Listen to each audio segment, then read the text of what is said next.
Film ludo को लेकर लोगों के बीच एक अलग तरह का गुस्सा सोशल मीडिया पर दिखाई दे रहा है और इस गुस्से की वजह बनी है एक कुछ उसमें फिल्म में दिखाई गई आकृतियां जो हिंदू देवी देवताओं की हैं, उन्हें गलत तरह से डिपिक्ट किया गया, गलत तरह से दिखाया गया है और इस बात को लेकर लोग काफ़ी नाराज़ हैं। वैसे पिछले कुछ दिनों में ये अपनी तरह का पहला मामला नहीं है।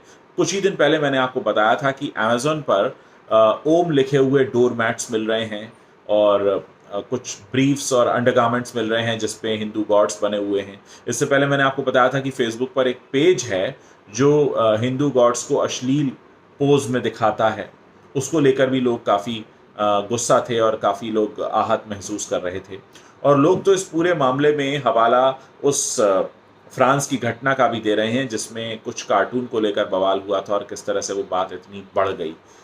यहाँ एक बात समझ लेना बहुत ज़रूरी है कि जब भी कोई फिल्म बनती है तो फिल्म की कहानी होती है, फिल्म के पीछे एक सोच होती है, फिल्म के पीछे पूरी प्लानिंग होती है, एक स्ट्रैटेजी होती है, एक पूरा का पूरा प्रोजेक्शन होता है। तो क्या अनुराग बसु की इस फिल्म लूडो में पहले से प्लानिंग की गई थी कि इस तरह से हम धार्मिक भावनाओं को ठेस पहुंचाएंगे?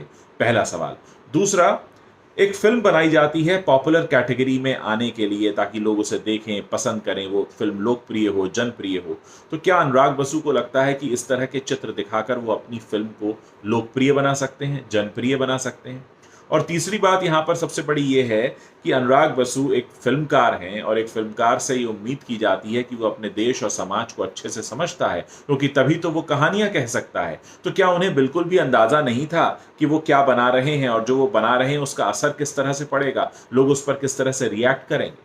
जाहिर है ये मानना पड़ेगा कि अनुराग बसु को हमारे समाज और देश की समझ है, तभी वो एक सफल फिल्मकार माने जाते हैं। ऐसे में एक सफल फिल्मकार अगर इस तरह की प्रस्तुति देता है, इसका मतलब ये है कि इस प्रस्तुति के पीछे उसकी एक सोच काम कर रही है, उसकी एक सोच है जिसे वो दिखाना चाहता है।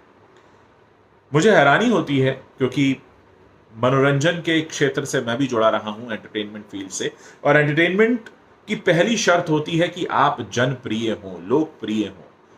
और इतना पैसा खर्च करके आप एक फिल्म बनाते हैं और आप उसमें जानबूझकर कुछ ऐसी चीजें डाल देते हैं जिसकी वजह से वो फिल्म लोकप्रिय नहीं होती या नहीं रह जाती या लोग उसके बारे में कंट्रोवर्शियल बातें करते हैं। तो क्या ये एक सफल फिल्मकार की पहचान है? क्योंकि एक सफल फिल्मकार न सिर्फ मनोरंजन देता है बल्कि एक संदेश भी देता है। तो ये कौन सा संदेश है, ये कौन सा मनोरंजन है जो आप लोगों की धार्मिक भावनाओं को आहत करके दे रहे हैं?